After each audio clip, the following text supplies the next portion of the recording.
Entonces vamos a revisar algunos conceptos con respecto a esa primera semana de gestación, segunda mitad del ciclo.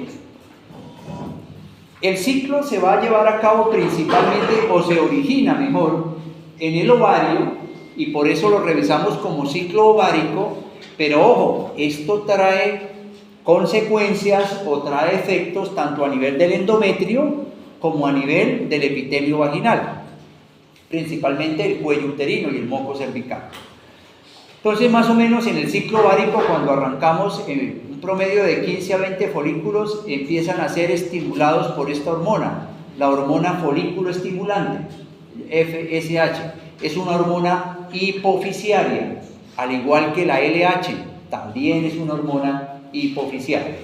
Y empiezan a madurar, entonces, algunos de estos folículos hasta que se logra la ovulación, y los que no se maduran pues se atrofian. No solamente la FSH es la que se ha visto involucrado, no es la FSH la única que se ha visto involucrada en este proceso. También está el factor de crecimiento o de diferenciamiento celular tipo 9, que son las que van a actuar sobre las células de la granulosa. Recordemos que aquí ya tenemos un ovocito secundario con esas células cuboides que me están formando las células de la granulosa y las células de la teca. Bien, las células de la teca tienen una función importante y es sintetizar andrógenos, principalmente androstenediona y testosterona. Y las de la granulosa, que están ahí abajito, convierten estos andrógenos en estrógenos, principalmente estrona y 17 beta estradiol. ¿Cuál es el efecto de esa conversión de hormonas o de esta producción de estrógenos?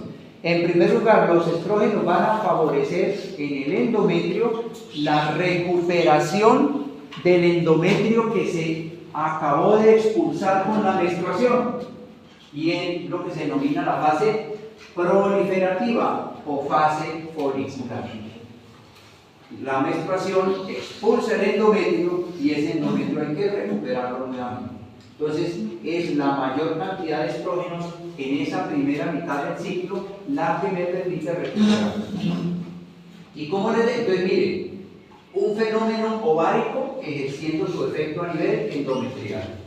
Y asimismo, se observan cambios a nivel principalmente del cuello uterino y del moco cervical, en donde hay un adelgazamiento del mismo, como un mecanismo de preparación a que si hay una eyaculación, los espermatozoides puedan atravesar ese cuello uterino.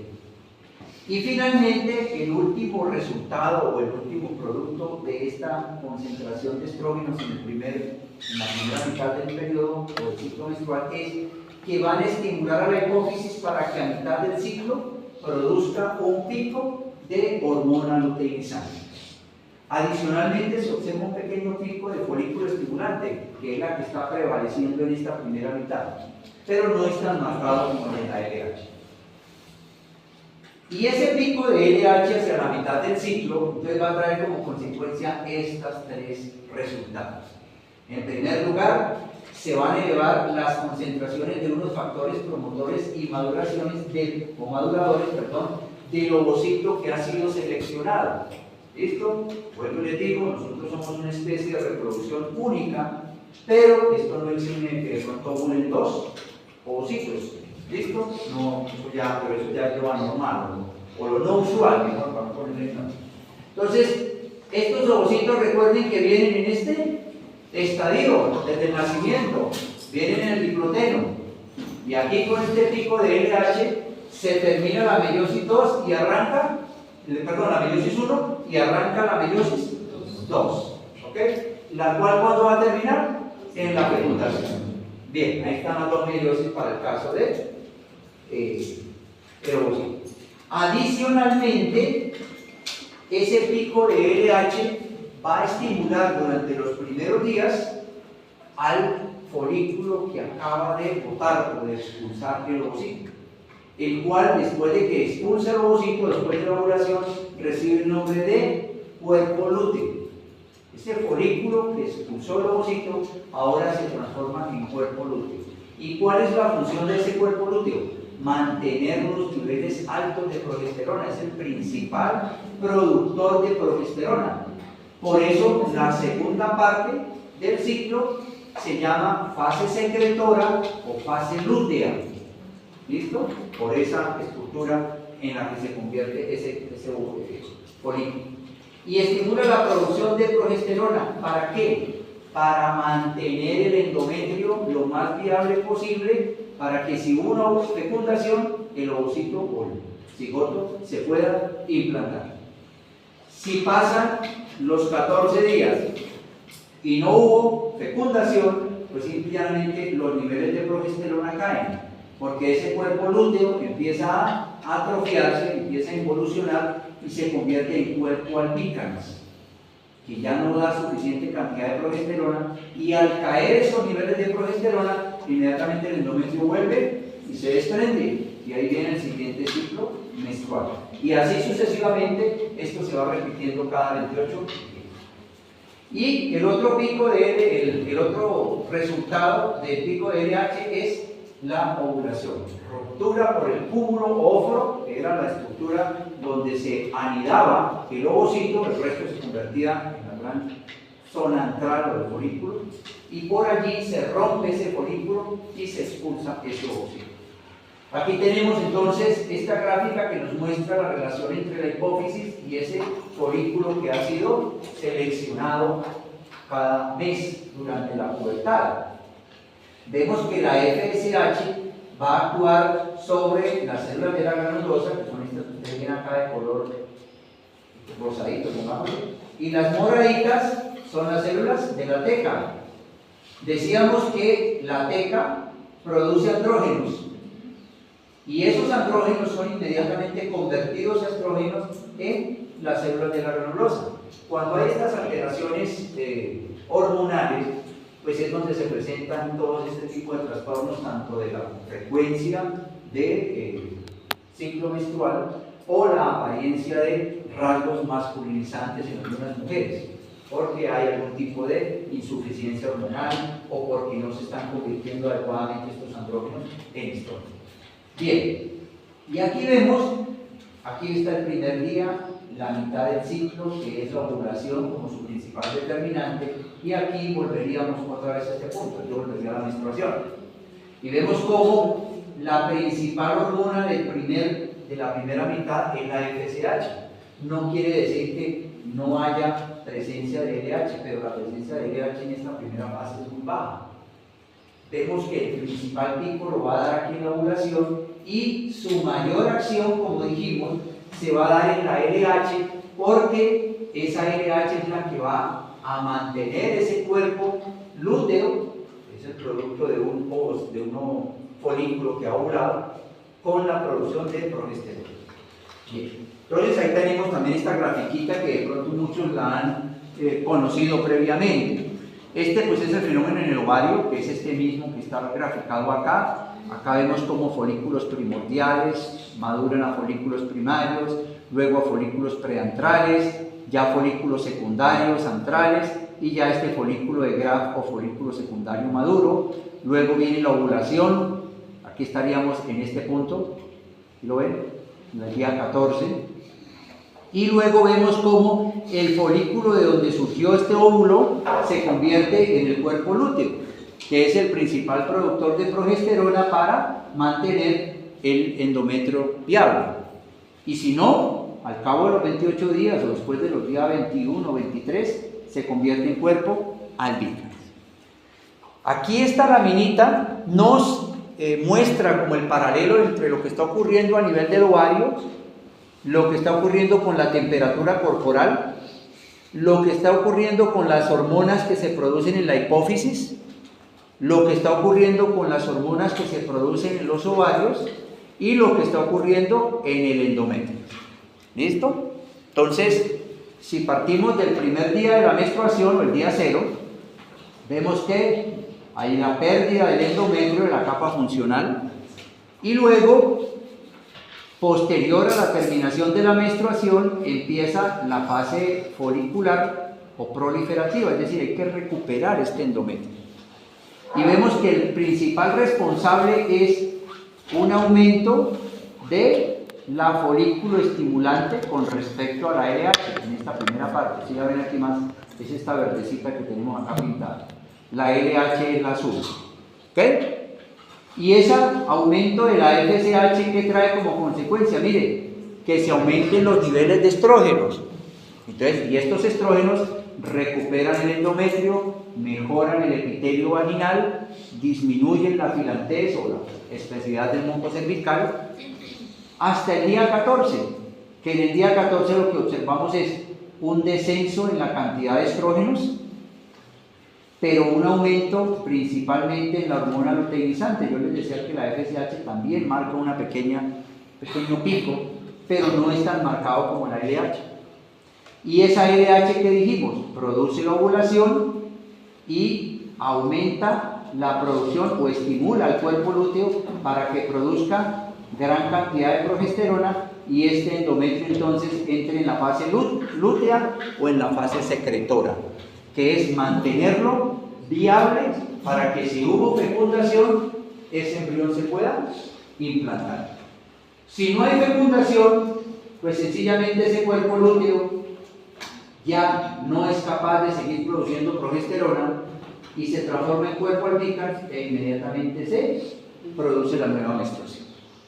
Bueno, adicionalmente en el ámpula de la trompa de falopio, días antes a la ovulación, el efecto de la LH trae como consecuencia que estas estructuras, que son unas fibras, son como unas vellosidades, empiecen a adquirir un movimiento, digámoslo así, empiecen a generar a moverse, cosa que no se observa en la primera parte, y es con miras a que tan pronto caiga el ovocito, acá, lo envíen hacia el endometrio y evitar que de pronto caiga a la cavidad abdominal o evitar que se quede ahí o evitar que si no se ovuló se quede dentro del ovario, produciendo lo que nosotros denominamos embarazos ectópicos.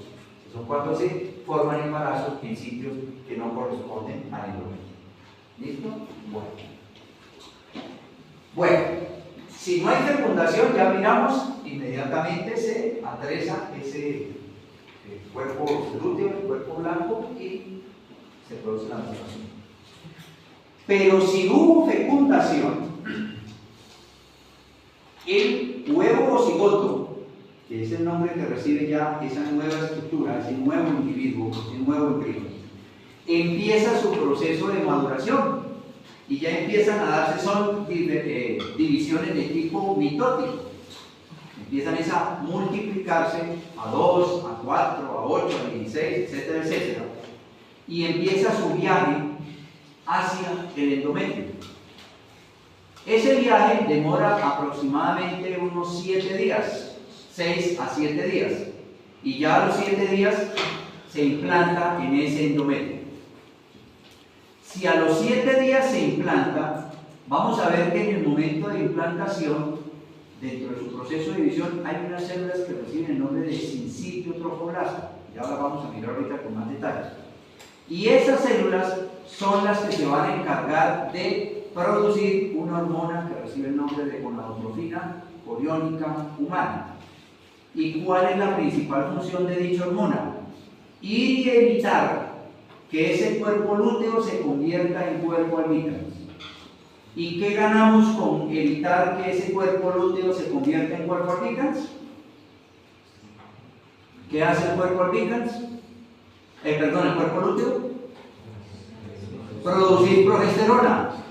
Y mantener eso garantiza que el endometrio no se desprenda. ¿Listo? Usualmente hacia la semana 16 aproximadamente, esta producción de progesterona se logra mantener por parte del cuerpo lúteo, porque ya después de la semana 16 la propia placenta es capaz de producir dicha hormona. Por eso las amenazas de aborto, ¿con qué han escuchado ustedes que las manejan? Con Depo-Provera, por ejemplo, una inyección de progesterona. Una mujer embarazada que empieza con sangrados en las primeras semanas de gestación, de una vez progesterona y garantizamos eso. porque la principal causa va a ser esa, una insuficiencia de cuerpo lúteo, es decir, una caída en las cantidades de progesterona. Y como se caen las cantidades de progesterona, el endometrio tiende a desprenderse, ¿ok? Entonces, si no se le da tratamiento, pues se desprende y se aborta esa piel. Bien, ¿hasta allá alguna pregunta? Bueno, entonces revisemos la parte de la fecundación, que es la unión de los dos gametos, el espermatozoide y el ovocito que acaba de ser ovulado, y eso siempre ocurre en la zona ampular de la trompa de falopio. Aquí hay unos valores, más o menos un 1% de los espermatozoides que se depositan en una eyaculación alcanzan a cruzar el cuello uterino. Miren la importancia entonces de que estas alteraciones ováricas también afectan el cuello uterino para permitir que ellos pasen. Y nosotros habíamos mencionado que cuando el espermatozoide o la espermátide, mejor, se convertía en espermatozoide, ya adquiría su madurez. ¿Listo? ¿Cómo se llamaba ese proceso? No está bien. ¿Cómo? Espermiogénesis o espermioteliosis. También lo encuentran en otros textos internos. ¿Listo? Ese espermatozoide ya está a full, 100%. Pero cuando es expulsado, pues obviamente lleva una gran cantidad de glicoproteínas, de líquido seminal y demás, que tiene que quitarse encima, tiene como que bañarse, ¿no? Para que permita adecuadamente la reacción acrosómica, para que esas enzimas que lleva en su acrosoma, cuando entren en contacto con ese ovocito, puedan reaccionar de manera adecuada. Ese proceso de retirar este tipo de sustancias, que es normal que tenga obviamente durante una eyaculación, recibe el nombre de capacitación y se lleva a cabo en el epitelio vaginal de la trompa de falopio. Entonces, no todos los espermatozoides, pues, digamos así, cursan con ese proceso o acceden o reciben ese proceso de capacitación, y por eso se necesitan tantos espermatozoides para que solamente uno sea el que pueda hacer la fecundación. La reacción acrosómica, ya vemos, es la unión de estas dos células, estos dos gametos, que demandan que el espermatozoide primero atraviese la corona radiada, luego la membrana pelúcida, y ahí sí arranque la fusión propiamente dicha de esas dos cargas cromosómicas. Entonces la fecundación nos genera estos tres fenómenos. Se penetra la corona, o involucra penetrar la corona radiada, la zona pelúcida, y fusionar las dos membranas centrales, tanto la del espermatozoide como del ovocito. Aquí las tenemos. Este es un espermatozoide, esta lámina la tienen ahí en su texto. Este es un espermatozoide ya capacitado, que primero debe cubrir o atravesar esta membrana que recubre la zona pelúcida del ovocito, que es penetrar la corona radiada, luego penetrar la zona pelúcida, y aquí, cuando entra en la zona pelúcida, es donde se produce la reacción acrosómica o reacción de zona, que es modificar la permeabilidad de la membrana del ovocito para que no haya polispermia, es decir, que no haya más espermatozoides que fecunden ese ovocito, porque de lo contrario, ¿qué pasaría? Pues entonces serían 2 espermatozoides y un ovocito, 23 por 3, eso da cualquier cantidad de cosas que no sabemos qué es. Entonces, eso es lo que evita la reacción de zona. Se fusionan las dos membranas. Esto va a rellenar el pronúcleo masculino, como vamos a ver más adelante, y aquí al pronúcleo femenino. Luego se unen, se fusionan, y ya queda una célula de ¿cuántos cromosomas? 46. 23 que venían del uno, 23 que venían del otro, y ya las divisiones que siguen de aquí en adelante son divisiones de tipo mitótico. Bien. Bueno, aquí está lo que les comentaba, la reacción cortical o la reacción de zona, que son la impermeabilidad que se genera en el ovocito para impedir la polispermia, o que varios espermatozoides fecunden ese ovocito. Adicionalmente, recuerden que con la fecundación ella había empezado en la ovulación, ¿cierto? Se terminó la meiosis 1, se inició la meiosis 2 y está ahí esperando a que haya fecundación para poderla terminar. Entonces se reanuda la meiosis 2 y se termina generando el segundo corpúsculo polar y el pronúcleo femenino. Y luego ya empieza ya la activación metabólica del óvulo, en el cual se inicia la androgénesis. Así las cosas, la fecundación nos genera 3 resultados importantes. La recuperación del número diploide de cromosomas.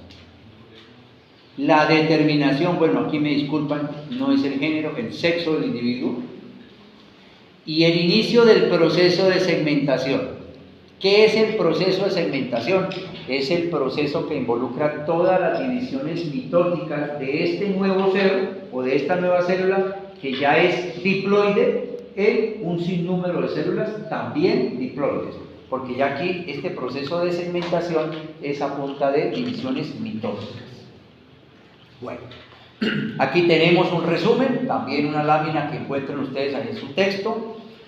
Este es un ovocito justo después de la ovulación y vemos cómo se produjo la fecundación, se generó el pronúcleo femenino, este espermatozoide que perdió aquí todas sus membranas y demás genera el pronúcleo masculino, hay la fusión de estas 2 cargas cromosómicas para formar una célula con carga diploide y a partir de acá entonces empieza el proceso de segmentación, es decir, la división de estas células en números pares, y este es el primer paso de la segmentación, el estadio bicelular, como su nombre lo dice, de 2 células.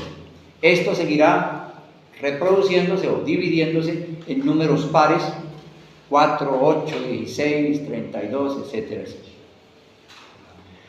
Una vez nosotros ya tenemos una célula o una célula, o mejor dicho, un embrión de 2 células, para no decir una célula de 2 células, porque no queda como raro, un embrión de 2 células, a partir de allí, todas estas divisiones mitóticas que se empiezan a formar, las células estas y estas, reciben el nombre de blastómeras.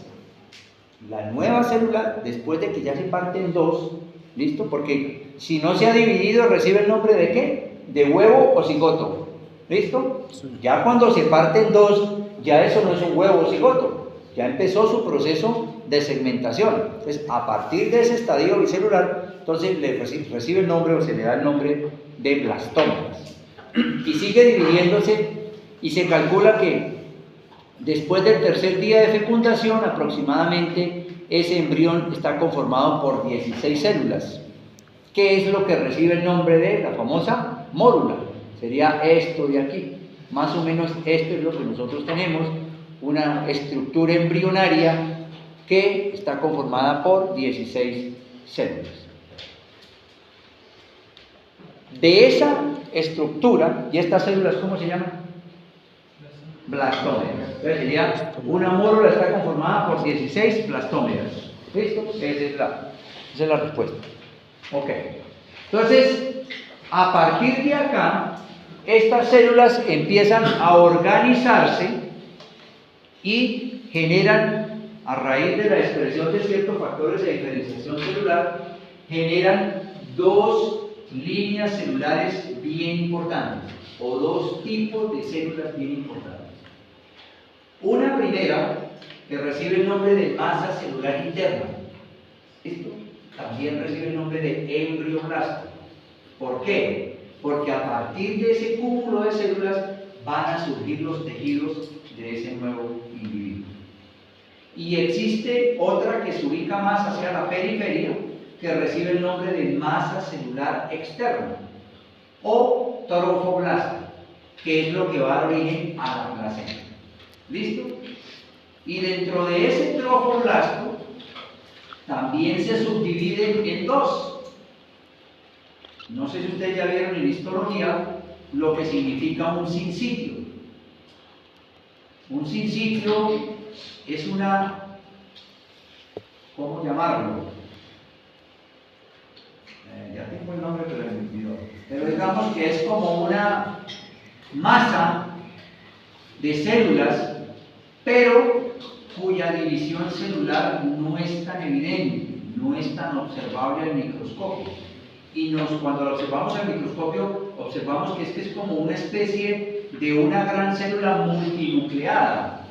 pero no es que sea una célula multinucleada, simplemente que la división o la comunicación entre entre dos células, pero entre todas, es tan estrecha que pareciera que fuera una sola. Muy similar a lo que ocurre con los miocardiocitos.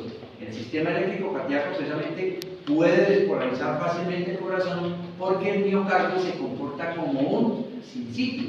Entonces, cualquier estímulo se va a diseminar en todas las direcciones. Pues aquí, gran parte de esas células se produce esa transformación y se convierten en células que tienen esa apariencia y por eso reciben el nombre de sincitio trofoblasto. Sincitio es sin estar rodeadas. ¿Qué es sitiar algo? Sitiar algo es rodearlo, ¿sí o no? Como lo hace la membrana celular. Entonces, como no se les ve tan claramente, se llama sincitio. Mientras que otras sí se les logra identificar muy bien, ese membrana celular lo llaman citoplasma, que está rodeado, ¿no? Y fácilmente es identificable esa membrana celular. ¿Listo? El sincitio, recuerden que ya lo mencionamos. ¿Qué dijimos que hacía el sincitio?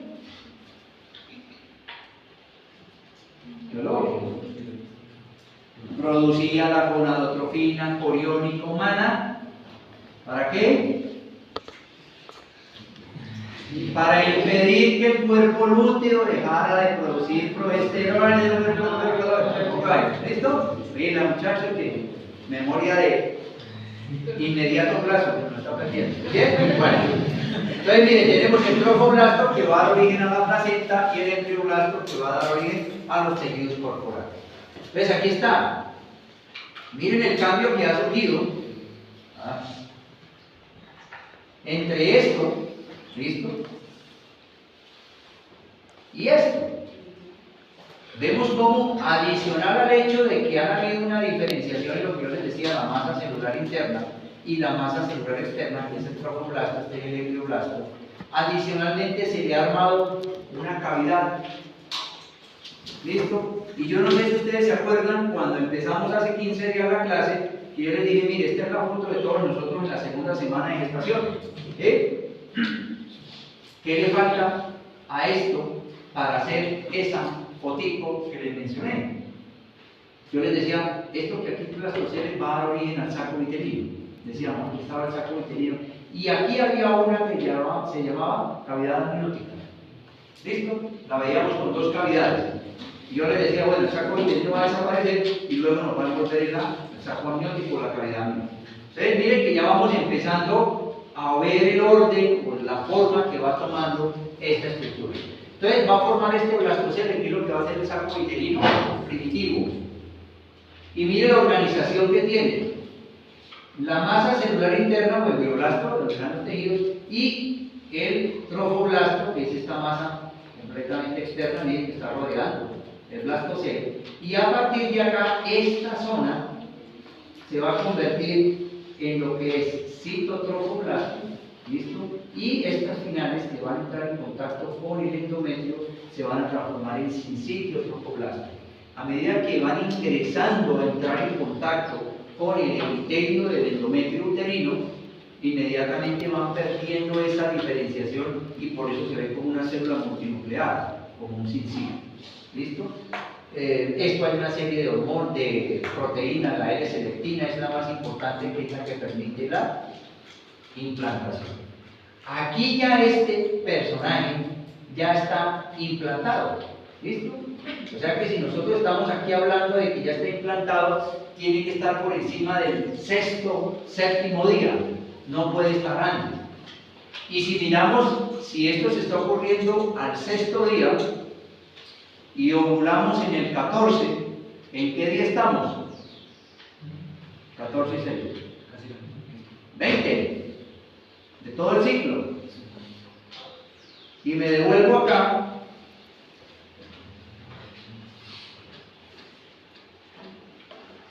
El día 20, si este es el 14, el día 20 está por aquí. ¿Sí o no? Sí. Donde todavía hay buen nivel de progesterona. Y entonces, como este sincitio empieza a producir gonadotrofina coriónica, por eso es que inhibe esta involución y se mantienen los niveles de progesterona hasta el cuarto mes para garantizar la viabilidad de ese parásito. ¿Listo? Entonces ahí vemos cómo ese proceso de implantación es fundamental. La gran mayoría de abortos se producen por una mala implantación, por malformaciones genéticas, etc. Eso lo revisaremos más adelante en su momento. Pero por ahora nos queda claro esta partecita, ¿cierto? Bien. Adicionalmente, este grupo de células de la masa celular interna, vemos que empiezan a subdiferenciarse. Ya vimos que todas esas blastómeras se convirtieron en un blastocele, eran blastocistos y conformaron la masa celular interna y la masa celular externa con sus funciones bien establecidas. Ahora la masa celular interna empieza a diferenciarse en dos, que ustedes también ya conocen porque las vimos en la primera clase, que es las azulitas, que aquí ya están bien organizaditas, que reciben el nombre de epiblasto. ¿Listo? Y estas amarillitas, yo les dije, acuérdense de estos colorcitos, porque el epiblasto y ectodermo va a ser siempre azul, y el hipoblasto o endodermo siempre va a ser amarillo, y el mesodermo siempre va a ser como color salmoncito, como color rosadito. Eso es una mnemotecnia para uno poder entender cómo se van desplazando hacia diferentes partes a conformar los diferentes órganos. Entonces vemos acá que ya el azulito es el epiblasto y el amarillito es el hipoblasto. ¿Listo? Entonces ya esa masa celular interna ya tiene dos capas germinativas. No completamente establecidas, pero ya en proceso de conformarse.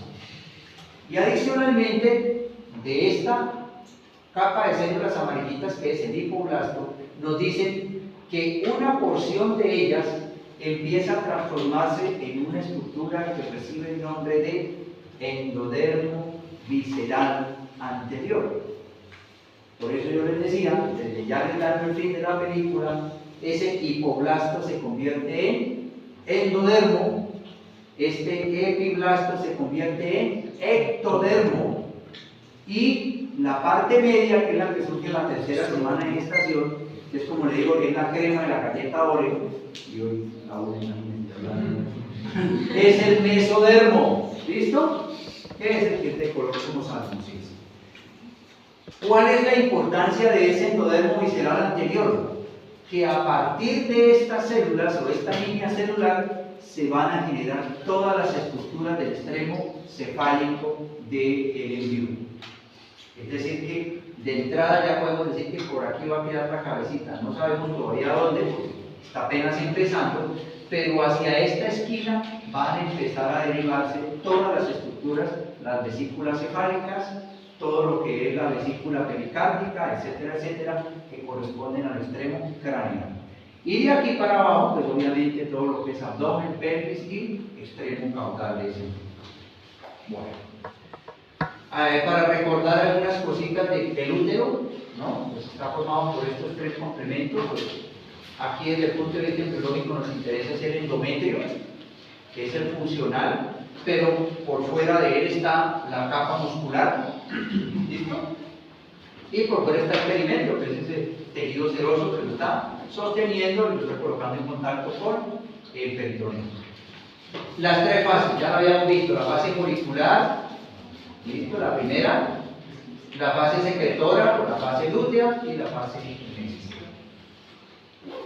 El resumen de la primera semana entonces queda aquí en esta lámina, que también la tienen ahí en su texto, que es, arrancamos de este momento 1, o esta primera fase que correspondería al día 14, cuando hay una ovulación.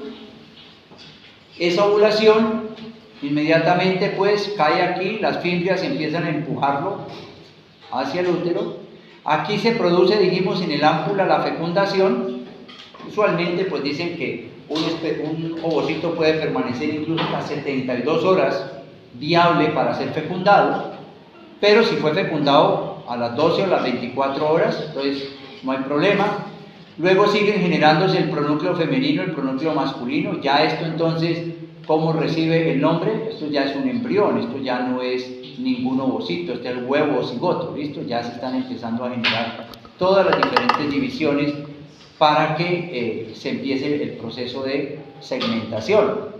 Y aquí vemos que más o menos hacia las 30 horas estaríamos en la etapa bicelular, y a partir de la etapa bicelular esta célula recibe el nombre de blastómeros.